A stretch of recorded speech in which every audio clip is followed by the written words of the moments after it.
Welcome to Season 3 of the Tango Alpha Lima podcast. We start off 2022 on a serious and important note as we address veteran suicide.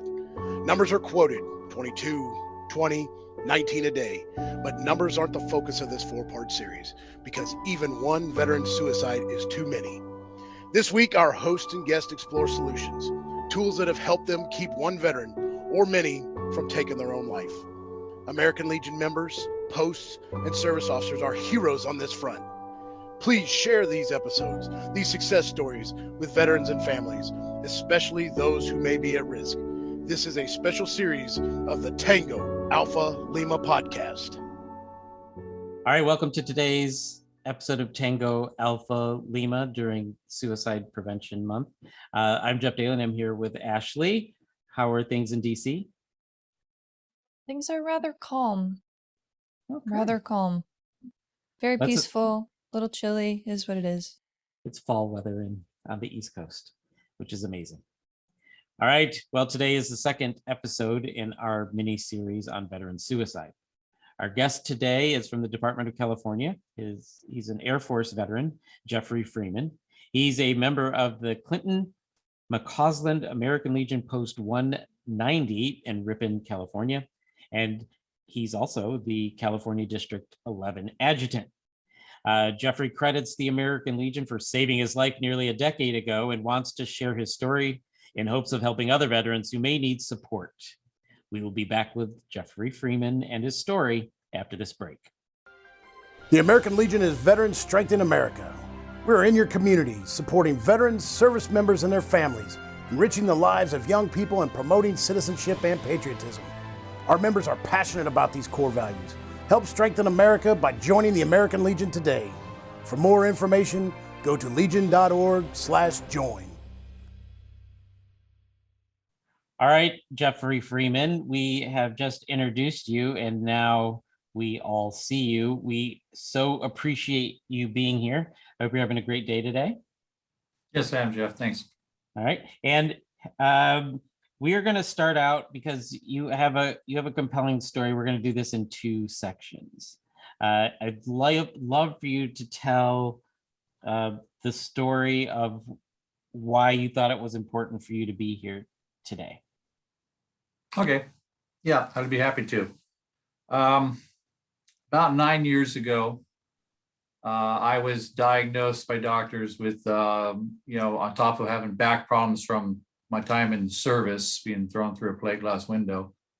I was diagnosed with a condition called fibromyalgia, which does not allow me to work anymore. They said the condition makes my entire body in pain.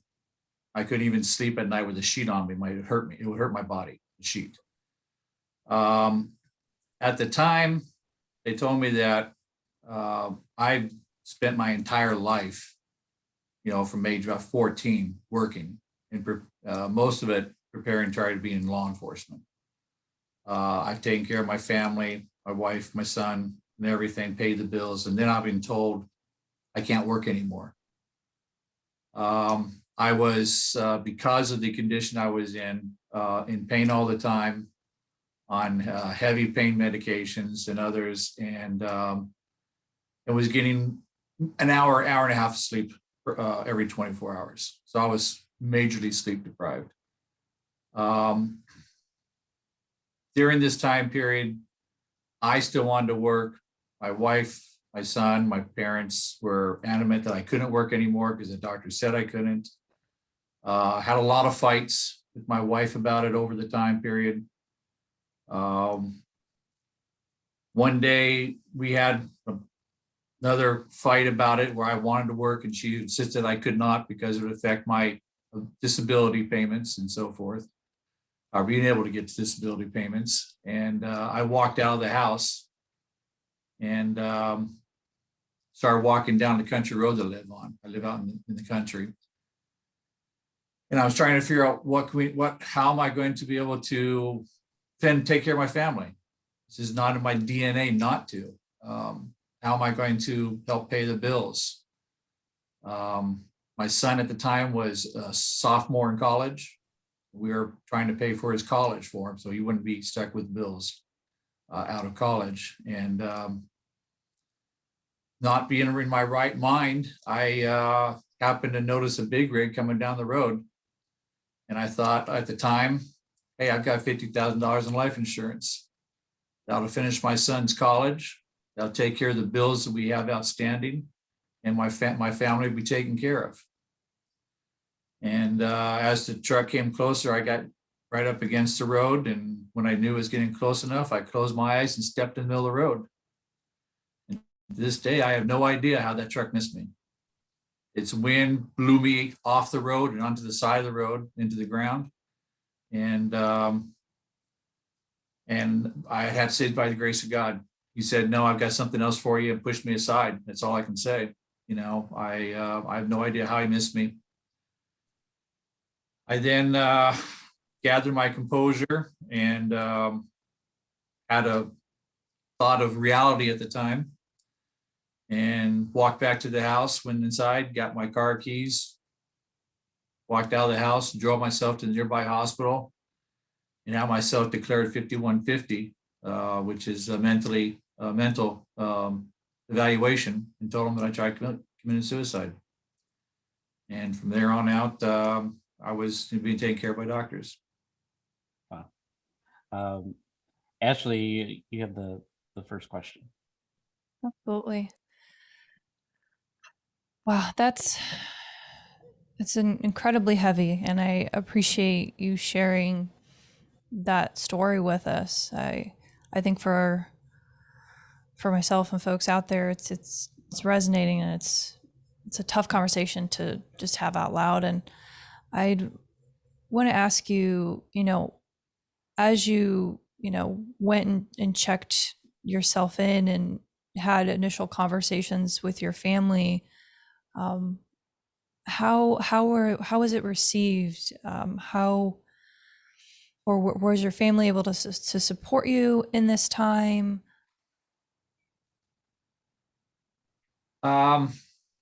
Initially, at first, no. My father, who is a 30-year police officer, he wanted to pretend like it never happened. And it took a couple of years before he actually admitted to, him and I actually would talk about it. To this day, like he's dying right now from cancer, and I want his service weapon and his badge because I grew up my entire life with him as a police officer. I went to police academy myself, but couldn't go into law enforcement because of my back injury from the Air Force. He won't let me have his service weapon because I had my suicide attempt.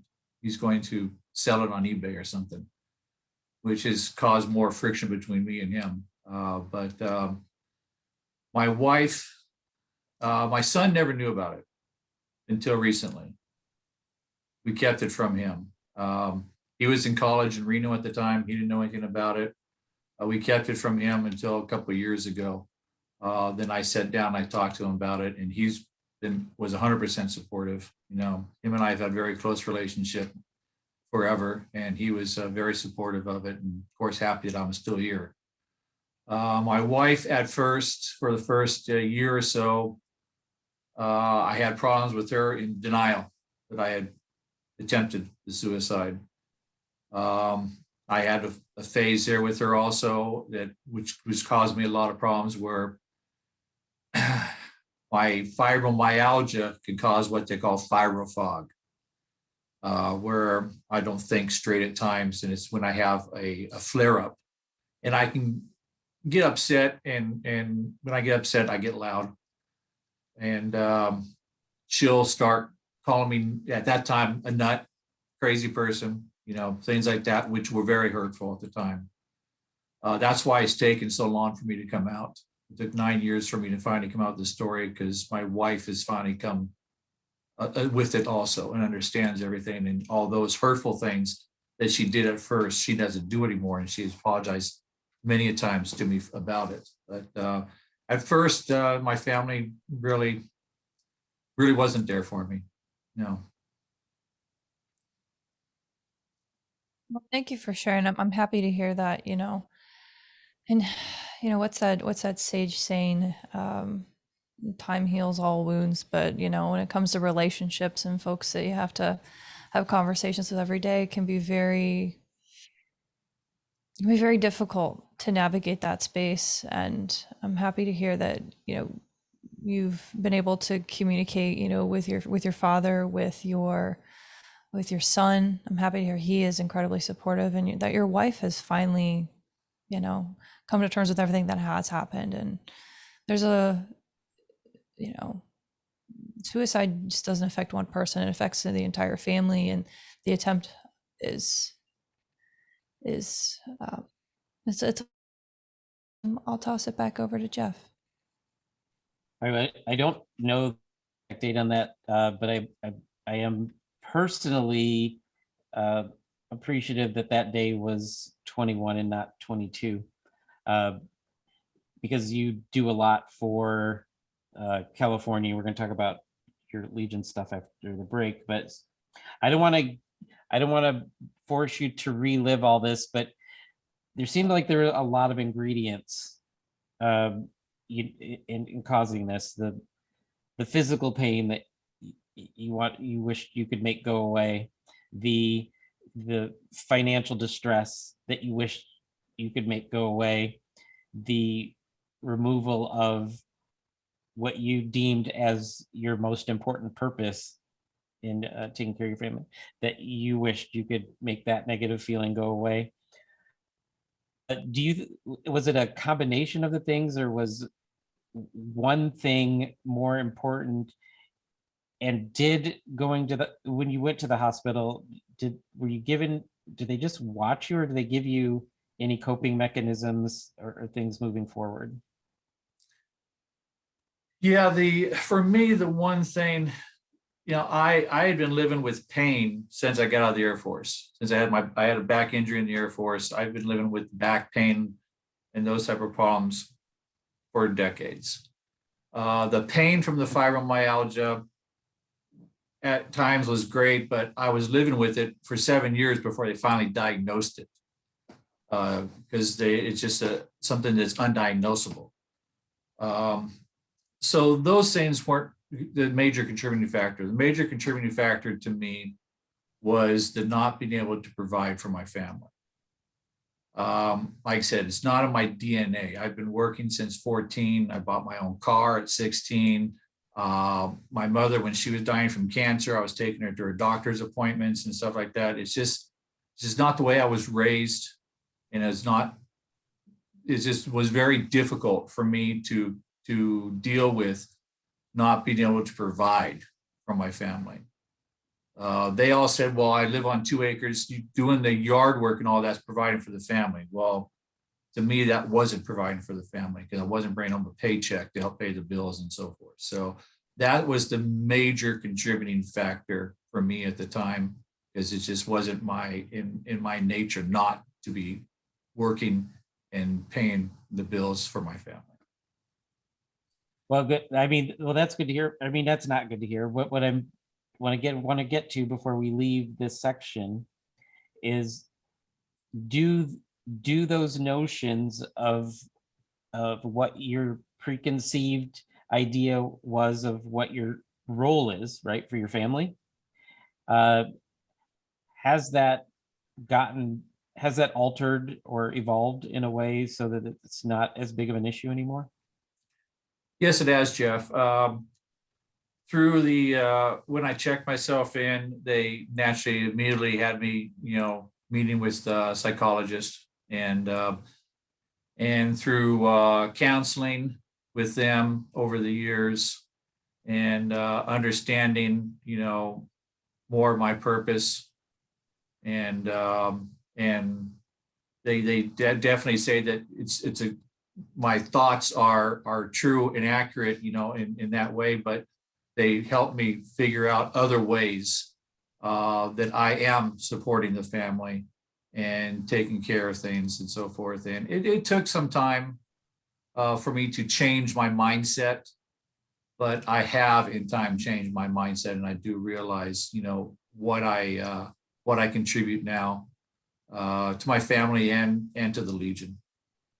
And I think we're gonna talk about that purpose and your relationship with the American Legion specifically after this break. So you were discharged with a 20% disability rating, but now you can't hear so well and need help. Contact an American Legion service officer. Service officers are free of charge and they help all veterans. Find one near you with our online tool at legion.org/service officers. All right, we are back here with Jeffrey Freeman out of California, my home department. And I've heard you say a couple of times that you credit the American Legion with saving your life. Would you mind sharing that part of your story? Yes, happy to, Jeff. While I was going through the counseling and stuff and so forth, about a month after my attempt, I received a card from National to join the American Legion. At the time, I didn't think I was eligible to join the American Legion. I never really checked into it. I just didn't think, I thought you had to be wartime to join. When I looked at the dates, I saw that the dates that were listed, I did serve I served in the Lebanon Grenada era. So at the time, they were telling me I needed to find something, to occupy my time, is what the counselor would tell me. And I was trying to think what I could do. And I signed up, joined the American Legion. Shortly after I signed up, I found a post in the city next to mine in Escalon, and I joined that post. At first, it was giving me something to do. They were a smaller post. They really didn't do a whole lot of community service at that post and so forth. But the number one thing they did was honor guard performance. So I actually became an assistant chaplain for the honor guard. When the major chaplain could not attend, I would take over as the chaplain of the honor guard. And that gave me something to do. When I would attend some of these, these ceremonies, it moved me. It gave me more meaning, more understanding of what the Legion does and how important our what we do for veterans is in the American Legion. That post, because all they did was honor guard, I wanted to do more. So I moved to the post I'm at right now. Actually, between then I became a district commander, so I was able to visit all the posts in my district. And I found Ripon Post 190 in Ripon. And it actually suited me beautifully because it's 90% cops. And that's what I've done my entire life. I was law enforcement in the Air Force. My father, 30 years, my grandfather, 25 years in law enforcement. I had already gone through the police academy, but then got told I couldn't become a police officer because of my back injury. So it was perfect fit for me. So I became a member of Post 190, and that post is very active. Since then, like I said, I've been district commander. I'm going to be Area 3 Vice Commander next year. I do several programs in the Department of California right now, and it has given me a purpose, given me a meaning. The helping of the veterans, especially in our veteran service officer areas, is I find the most rewarding thing that I can do, and it gives me a purpose of something to do with my life. Ashley, you are up. So you get involved with Post 190. You've already have some experience with the Honor Guard. What was and what is maybe your favorite program with the American Legion, like something that you kind of grabbed onto that it's kind of like your baby, like I know different posts have, they have different pillars that they, spend more time on, or a different program like Boy State, Girl State. But what was that program for you? Like, what was the thing that that hooked you at Post 190? At the post, there's two things that I put my sole 100% effort into. The first one at Post 190, we got a $175,000 grant from the county, and we have purchased a 9-passenger van equipped with wheelchair access, and we are giving veterans who do not have transportation to doctor's appointments, grocery stores. We'll take them to the casinos, whatever it is. It's the post is 100% volunteer drivers and everything from the post. And we've got that, just started that functioning that a couple months ago, and it's working quite well for us. That's in the post level. I got involved in a department program that is my baby. I'm actually the chairman of this particular program, and that's our Helmets for Heroes program. It's a little piggy bank that we put in grocery stores to get the public to give money for our Veterans Affairs and Rehabilitation Fund to help fund our VSO program, and that has become my baby in the department. I run the entire thing. I'm revamping it right now. I'm hoping to bring it from the $50,000 a year it makes right now to maybe by the end of next year, hopefully around $250,000. So that's my baby, and the VSO program is the thing that I have the most interest in the department, helping the veterans that way. That's amazing. What was that program called again? You said it's called Helmets for Heroes. Helmets for Heroes, and it's essentially a coin drop. So you just, okay, very cool. That's super neat. I think I've heard something, I think it's made its way over to somebody over here at Department of Virginia, because I have definitely heard about this coin drop. So yes, they recently reached out to me, and I gave them all the information for them to purchase helmets from us. I know they want to run the program there. Yeah, it's small world, huh? Legion world. Yes. Very nice. All right, Jeff. Now you know, because you've seen me doing the membership stump, and one of the things that's recent that I have stumbled upon as a consistent statement is that camaraderie and having people's six. I tell people I also want my 12, 3, and 9 covered as well. Don't let anybody flank me or get out right up on me in my face. But that is the benefit of membership that we don't really pitch enough. And I ask people in the room, do you believe the American Legion is an important contributor in your community? Everybody nods their head yes. Do you believe that the American Legion enriches the life of its veteran members? Everybody says yes. So then I say, if you believe both of those things, then if you're not singing the praises of the American Legion everywhere you go, you're doing a disservice, a tragic and gross disservice to both your community and the veteran. And when you get that agreement, it saves lives. If you didn't get that postcard in the mail, I might not be talking to you today. And when we talk about purpose, you found a purpose, and he's underselling himself a little bit here, and I'm not at a question yet, but I think this needs to be said.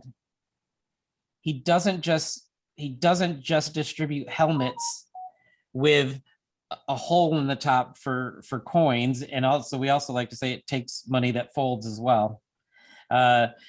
He doesn't just do that. He builds these pedestals and incorporates them in booth builds so that when we're out there facing the public, it's not a helmet on a table, it's a helmet on a pedestal that you can easily, you don't have to bend down, pick it up, have somebody hand it to you, or you can walk by and you can put it in, and you develop these. And for somebody who can't do traditional work, he does a lot of work in this program.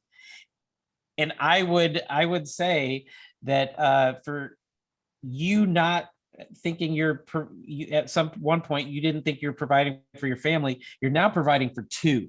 You have your biological family and you have your Legion family, and you are doing it, and it's amazing. So I do have to get to a question because that's my job. The rest of that is just me being me. So while you're doing these things, did you find this ultimate purpose that's been missing since the military, and filling that hole that you thought was in your family, and how does that motivate you to do all of this stuff that you're doing? Thanks for talking about my stands I make. I appreciate that, Jeff. When I joined the Legion and I learned more and more about it, and I started talking with members of the Legion, and we would talk about our time in service, what we have done in service, to our country. Is like you said, it became my second family, 100%. I would do anything for any member of the American Legion or any veteran who needs help. It's just now, because of what I learned in my time in the Legion by talking to the other members and so forth, it's empowered me. I mean, at times I still overwork when I'm building these stands, and I pay the price for it for a couple of days, maybe even one day, not even be able to get out of bed because of the fibromyalgia. And that's why I can't work full time anymore, because,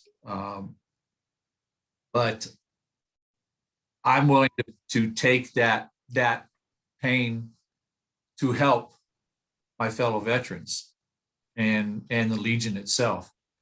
So that's how I have found my purpose. And I will always put that type of effort. It's the type of effort I put in before the American Legion into my work.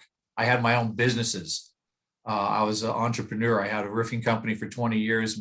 After that, I made custom furniture out of my shop. And so I've always put the effort into whatever I've done. So the Legion, in a way, is truly benefiting from me, because when I take on a project, as you well know, I give 100% into that project, 110%. So that's why I say that the Legion, and I credit the American Legion for saving my life, because if that card had not come at the time that it did, and I did not join at the time that I did, I don't know if I would have found a purpose with my life. And for all I know, I may have attempted suicide a second time. So that is exactly why I say the American Legion saved my life, and I credit the American Legion for it. And I would do everything I can for the American Legion for saving my life and giving me that honor. And we appreciate we really do. I know the Department of California does, and now the booming audience of Tango Alpha Lima. Now we can all appreciate, as Ashley often likes to say, your second service. I always say, I call it a continuation of your continued service. And we all really appreciate you, and super glad that you're here. And I mean that on levels. I mean that on the show, and I mean that on this earth. So thank you so much for that. And for the rest of you, we will be back after another quick break. Looking for a year-end tax break? Want to get rid of an old car without any hassles? The American Legion Vehicle Donation Program is your solution. Visit legion.careasy.org today, or call 844-4LEGION. That's 844-453-4466. All you need to do is sign up, and we take care of the rest, right down to the receipt for your tax break. Okay, Ashley, what did that was impactful. Do you have any takeaways? So I think my biggest takeaway, and I think the thing that resonates with me as a service member, as a veteran, and as a Legionnaire, is I too really looked and found I too went through a really rough time, and Jeff and I share a common link that the Legion really saved us. So that really hit home for me. It reminded me how grateful I am for the camaraderie that the American Legion has provided me over the years, and in Jeff's, in his own testimony, it's powerful. And when you find that second service, that passion, and a new mission, it really does something to a person. So I'm just really happy that he was able to share his story with us, and I know that it's going to help others and be a page out of their survival guide, and to check out their Legion. That's the call to action here. Check out your Legion. What can the Legion do for you? That camaraderie, that program, something.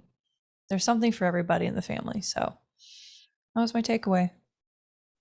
Yeah, my takeaway really is the work that wouldn't be done if people like Jeffrey Freeman weren't here, because he's doing so much. Now, I did not have, I don't have a really dramatic story, but I will say that when I got out, I didn't really affiliate or associate with the veteran status at all. I didn't do that in college. I didn't do that in my time in Chicago, or for the beginning of my time in Los Angeles.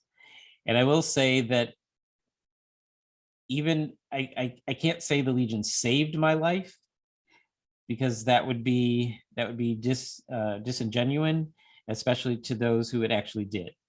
But I will say that it enriched my life. I would probably, half of my close friends are Legionnaires or in the Legion family, all of the sons and auxiliary as well. So I like your call to action. I would say that check out the American Legion. We're doing things, and I think that this is the perfect time for that new slogan, the new mantra, Veterans Strengthening America, because the stronger we are as people who have service in our DNA, the stronger our communities, state, and nation will be. And Jeffrey Freeman out of Post 190 in Ripon, California is a perfect example of that. And with that, let's just say that, like, this spring, the American Legion will launch a new initiative to create awareness about veteran suicide and expand programs that provide assistance to those in need. Keep watching legion.org for news of the launch of this program. Ashley. Right. Well, that being said, in the meantime, there are a few things that everyone can do to help those in need. So 1, do a buddy check. Call, text, and drop in and check on a veteran that you know to make sure that they're doing well and to help them feel less alone. 2, know the warning signs. Understand when a veteran needs assistance and be knowledgeable about resources available in your community so you can direct them to the help that they need. So in addition, find for immediate assistance, when you do see a veteran in crisis, direct them to the Veterans Crisis Line for help at 1-800-273-8255, press 1. You can also text 838-255 to get help immediately. And 3, finally, donate to the American Legion. Your tax-deductible donations help us build new programs and provide support through service officers across the country. You can go to legion.org/give.